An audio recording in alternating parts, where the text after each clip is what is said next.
په الله مې د قسمي ما د دې ماشومانو کړکې او ژړا اورېدلې ده چې کله مې د دوی خندا نه وي لیدلي والله که د دې ځای نه لاړ شم. څومره عجیبه انسان دی، د زړه د رحم او ترس دی. وګوره او عمر رضی الله عنه روان دی، ګوري یو کور کې ماشومانو ژړا اواز راغی، ماشومان ژاړي، دروازې ووهله او وایي دا څه چل دی؟ زنانه کټوۍ کې مشهوره واقع تاسو اورېدلې ده، کټوۍ کې سمسۍ وهي لګیا دی، داسې ماشومانو ته ژاړي، وږي وشابه خوراک راکړه خوراک راکړه، ډوډۍ هم نه ده خوړلې. عمر رضی الله عنه زنانه ته وایي خورې دا څه مسله ده؟ هغه ورته اجازه لاړ شه خپل کار کوه، موږ سره څه کار دی؟ ویل نه خیر دی ما ته ووایه چې ډېره دا ماشومان ولې ژاړي، ورکه ورله کنه دې چې شی پراته دي راواچه ورته. هغه یې چې مجبوره کړه ویل ګوره دا زمونږ کور کې څه نشته د خوراک، غریبي هم ده، ماشومان وږي دي، صرف په دې باندې ورته لګیم چې ودرېږه اوس یې راچوم پخېږي اوس یې راچوم، نور په دې کې څه شته نه راکړه، زه دا ماشومان به ستړي شي ده به شي بس بیا به موږ هم سملو. عمر رضی الله تعالی عنه د شپې شپې را روان شي. عمر فاروق رضی الله عنه راغی خپل غلام اسلم ته ویل بچیا شابه را سره شره منډه کړه بیت المال ته ځو. بیت المال نه چې کوم سامانونه پراته وړي او څه وړه او یو شی بل شی خواږه او شي نه دا یې راجمع او بورۍ را ډکه کړله راشن نه مکمل او بیا د هغې نه بعد وایي دا بورۍ دومره درنه وه عمر رضی الله بدن نه هم تکړه سړی و چې وایي دومره اوچتولی نه شو نو دې غلام ته وایي بچه دا را سره لږه را پشا کړه.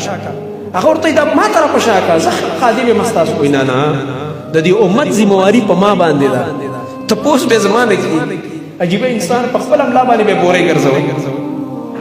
هغه اسلم وایي بس زه ورپسې روان شوم او بورۍ را پشا کړله او لږ روانې دغه ځای ته راورسېږو. ماشومان دي د لوږې نه لګېدی ژاړي په تکلیف کې. عمر رضی الله عنه وایي ما وکتو د هغه بورۍ نه چې کله هغه سامان را بهر کړو د خوراک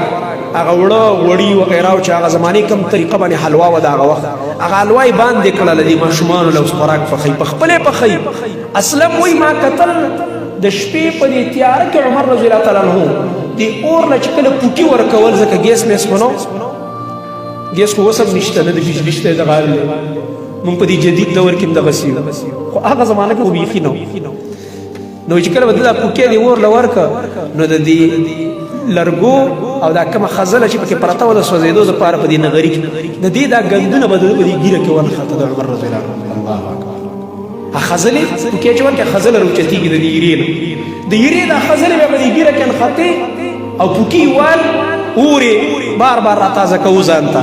ماشومان له چې کله خوراک برابر کړلو او په لوښو کې ورته راواچولو هغې نه بعد ماشومان ته راځي بچه شابه دا وخورئ کېنول ورته و شپه وه ناوخته شو ما ورته چې وایي ما هم خوب راتلو اسلم وایي ما چې بس امیرالمؤمنین صاحب زه چې ځو که نه کار وشول بس خبره ختمه شوه. زنانه مې حیران ویل عمر دی عمر فاروق رضی الله د شپې راغلی هغې دا زما ذمواري ده نو اسلم ورته زه چې ځو که نه بس امیرالمؤمنین صاحب ماشومان لري خوراک پوخ کوه بس کار وشو خوراک کوي لګیا دی. ویل نه الله اکبر وایي داسې ورته کېناسته داسې لږ اخواته کېناسته وایي ما ته ویل په الله مې د قسمي ما د دې ماشومانو کړکې او ژړا اورېدلې ده چې کله مې د دوی خندا نه وي لیدلي والله که د دې ځای نه لاړ شم. تاسو څه وایې څومره نرم زړی دی څومره عجیبه انسان دی د زړه د رحم او ترس دی. وګوره او ماشومانو کې دا عادت دی چې وږي ژاړي او چې کله ماړه شي مستي کوي خاندي کله یو بل سره جنګ کوي کله سوکان دا شی کوي چې کله هغوی ماړه شو او یو بل سره په کشتۍ شو په خندا شو وایي اسلم وایي ما ته چې اوس راځه ما د دې ماشومانو خندا ولیده اوس مې له زړه روغ شو